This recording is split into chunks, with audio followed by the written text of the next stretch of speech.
रुक करते हैं अगली बड़ी खबर का। मैसूर शहरी विकास प्राधिकरण मूडा में कथित भूमि घोटाले के मामले में कर्नाटक के मुख्यमंत्री सिद्धरमैया बुरी तरह से फंसते हुए नजर आ रहे हैं, क्योंकि इस मामले में प्रदेश के राज्यपाल थावरचंद गहलोत ने मुकदमा चलाने के लिए मंजूरी दी है। मामले में राज्यपाल ने कानूनी विशेषज्ञों से सलाह भी ली। दरअसल मामले में शिकायतकर्ताओं ने मूडा मामले में एंटी करप्शन एक्ट 1988 की धारा 17, 19 और भारतीय नागरिक सुरक्षा संहिता 2023 की धारा 218 के अंतर्गत राज्यपाल से मुख्यमंत्री के खिलाफ केस चलाने के लिए इजाजत मांगी थी। बताया जाता है कि मूडा मामले में अवैध आवंटन से राज्य के खजाने में 45 करोड़ रुपए का नुकसान हुआ। सीएम सिद्धरमैया, उनकी पत्नी, बेटे, मूडा के आयुक्त के खिलाफ मुकदमा चलाने की मांग की गई।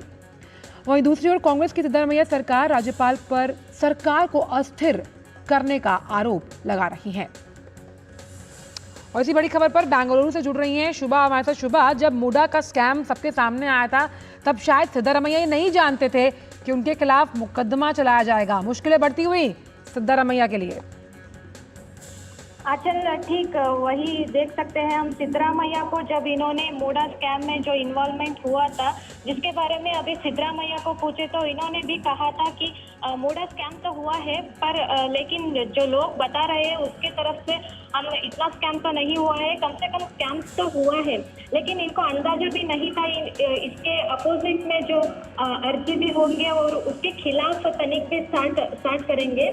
और जुलाई 26 टीजे अब्राहम ने इन्होंने वकीलों ने सिद्धरामैया के ऊपर जो खिलाफ इन्होंने केस दर्ज किए थे उसके मामले में और राज्यपाल थावरचंद गहलोत को भी बताया था। उसके बाद अगस्त 1 को तनिक स्टार्ट करने के लिए कोशिश भी की, लेकिन आज राज्यपाल ने सिद्धरामैया के खिलाफ जो इन्होंने स्कैम में शामिल है उसके बारे में अभी देख सकते हैं हम। राज्यपाल ने भी जो केस को दर्ज करने के लिए और जो इनको इन्वेस्टिगेशन करने के लिए इन्होंने भी हाँ कर दिया। अभी सिद्धरामैया जी क्या कह सकते हैं और कैसे ही मूडा प्रकरण में जो इन्होंने शामिल हुआ था, जो करोड़ों का रुपए जो था। शुभा की आवाज हम तक नहीं। शुभा, क्या आप हमें सुन पा रही हैं? अच्छा, हेलो जी जी शुभा बोलिए।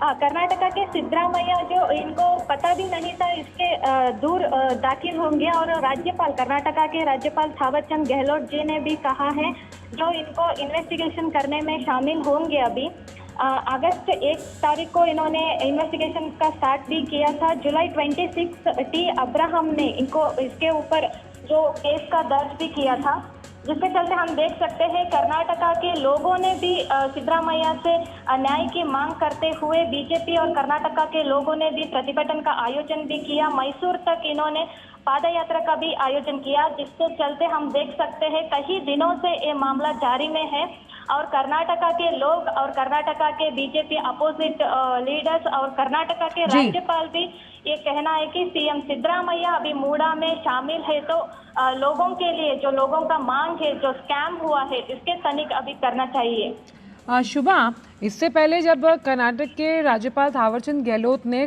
कारण बताओ नोटिस जारी किया था सिद्धरामैया को, तो साफ तौर पर पूछा था कि भाई आप पर मुकदमा चलाने की अनुमति क्यों ना दी जाए, और अब कानूनी विकल्प क्या बचते हैं सिद्धरामैया के पास? सिद्धरामैया को अंदाजा भी नहीं था कि राज्यपाल भी यही कहेंगे जो सिद्धरामैया जी मूडा स्कैम में है, पर अभी सिद्धरामैया को घबराहट हुआ है। जो कर्नाटका के राज्य ना केवल लोग बता रहे हैं, कर्नाटका की राज्यपाल भी यही बता रहे हैं कि कर्नाटका के जो मूडा स्कैम हुआ है उसमें सिद्धरामैया भागी है और कानूनी तरफ से जो इन्वेस्टिगेशन करना है वो भी स्टार्ट भी हुआ है। तो आगे देख लेंगे और अभी नोटिस तो जारी किया है इन्होंने। लेकिन जिस तरह से जो भूमि आवंटन है, ये पूरा जमीन घोटाले का मामला है, इसमें जो अनियमितताएं बढ़ती गई हैं, इससे कैसे मनी ट्रेल को, उसकी क्रोनोलॉजी को समझने की कोशिश करना बेहद ज़रूरी है कि कैसे ये तमाम जो पैसे आए अकाउंट्स में और इससे राज्य के रेवेन्यू की हम बात करते हैं उसको, यानी कि खजाने को अच्छा खासा नुकसान हुआ है। शुभा, कर्नाटका के जो हम इकोनॉमिकली स्टेटस देखें तो कर्नाटका के सीएम इनके अलावा हम कुछ नहीं कर सकते हैं, लेकिन कर्नाटका के सीएम का कहना यह है कि जो इन्होंने मूडा हगड़ में जो स्कैम में पैसा लूट लिया था उसके बारे में उनको पता ही नहीं चला। हम सालों से देख रहे हैं कि उसके जो जमीन थे, जो प्लाट अपार्टमेंट्स थे, उनके बारे में उनको पता ही नहीं चला, ऐसे कर्नाटका के सीएम का कहना है। लेकिन कर्नाटका के सीएम के अलावा हम आर्थिक स्थिति में कुछ नहीं कर सकते हैं। जो करोड़ों का मामला है ये सब, और लोगों के लिए, जो लोगों के लिए भलाई के लिए जो रखे थे, उस पैसे के इन्होंने अनेक अकाउंट में ट्रांसफर किया। उसके बाद न केवल कर्नाटक, बाकी राज्यों में भी ऐसे उनको पॉलिटिकल तरीके से इनको यूज किया गया है।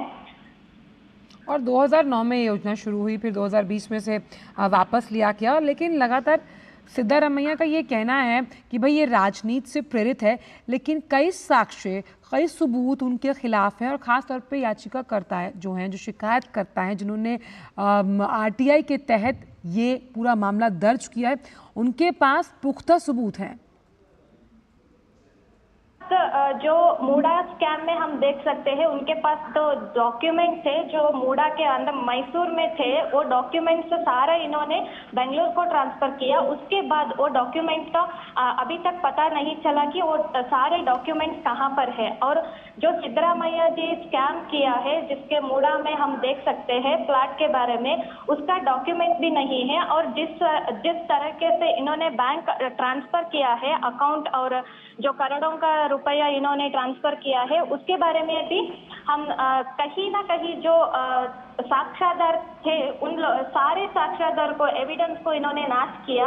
अभी तो हम देख सकते हैं कर्नाटका के मूडा के पास भी कोई डॉक्यूमेंट नहीं है, और अकाउंट का डिटेल्स भी हमें नहीं मिला है। कर्नाटका के लोगों के पास और एविडेंस नहीं है अभी।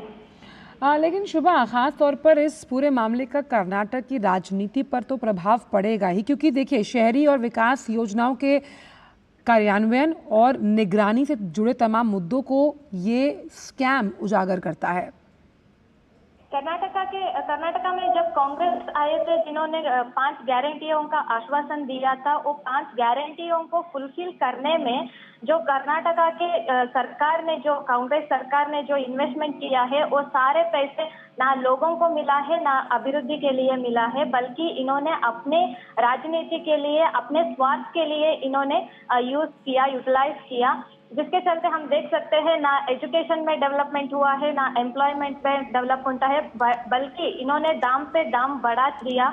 दूध का दाम और मेडिसिन का दाम, ट्रांसपोर्ट का दाम, डीजल, पेट्रोल जैसे सारे प्रॉब्लम्स को इन्होंने कर्नाटका के लोगों के ऊपर डाल दिया। बल्कि इन्होंने अपने स्वार्थ में, अपने राजनीति के लिए कर्नाटका के लोगों के साथ जो गलत किया, उसके बारे में कर्नाटका के लोग उनके सामने न्याय के लिए मांग किया, तो इन्होंने अपने स्थान पर एस्केप होने के नाटक की, जो इन्होंने खुलासे में बता दिया। कर्नाटका के सीएम सिद्धरामैया ने बता दिया जो स्कैम तो हुआ है, लेकिन कम रुपया में हुआ है। अगर सीएम स्कैम के बारे में उन्होंने खुद रेस्पॉन्स दिया, तो कर्नाटका के लोग क्या मांग रहे हैं? उनको अभिवृद्धि तो नहीं हुआ है, बल्कि कर्नाटका में पूरी तरह से स्कैम, और जो अभिवृद्धि के लिए पैसा रखे थे, उन सारे पैसों को इन्होंने अभी लूट लिया है। और यहाँ पर मुआवजे की निष्पक्षता है, उस पर भी सवाल उठते हुए नजर आते हैं शुभा।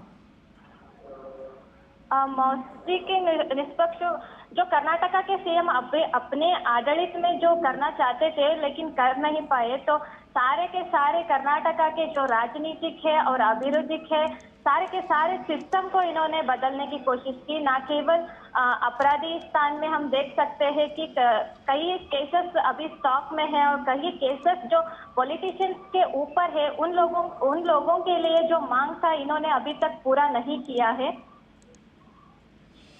तो जिस तरह से अब राज्यपाल की तरफ से मंजूरी दी गई है सिद्धरामैया के खिलाफ मुकदमा चलाने के लिए शुभा, इसमें कहीं ना कहीं राज्य में अस्थिरता का भी माहौल हो सकता है, राजनीतिक तौर पर भी, आर्थिक तौर पर भी, क्योंकि देखिए जो आपका सुप्रीम लीडरशिप है उसके खिलाफ भ्रष्टाचार के इतने आरोप हैं।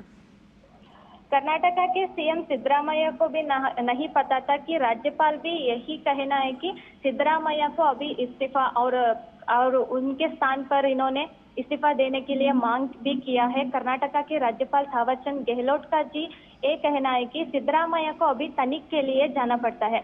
अगर कर्नाटका के हेचुवरी जो लोग हैं उनको भी अगर सिद्धरामैया के ऊपर संशयास्पद है तो कर्नाटका के सीएम भी अपने स्थान पर इस्तीफा देने के लिए मांग भी किया है। और आगे देखेंगे हम कर्नाटका के सीएम क्या कर सकते हैं और इस सारे एविडेंस के बारे में और इस सारे तनिक के बारे में अभी रिजल्ट तो कैसे आएगा वो सब हम देख सकते हैं अभी। चलिए शुभ, आप नज़र बना के रखिएगा। लेकिन इस वक्त की सबसे बड़ी खबर ये है कि जो मुडा स्कैम है, जो कि ज़मीन घोटाले से जुड़ा हुआ है, जहां पे ज़मीनें आवंटित की गई उसमें अनियमितताएं बरती गई हैं और 45 करोड़ के आसपास का नुकसान हुआ है राज्य को। जब हम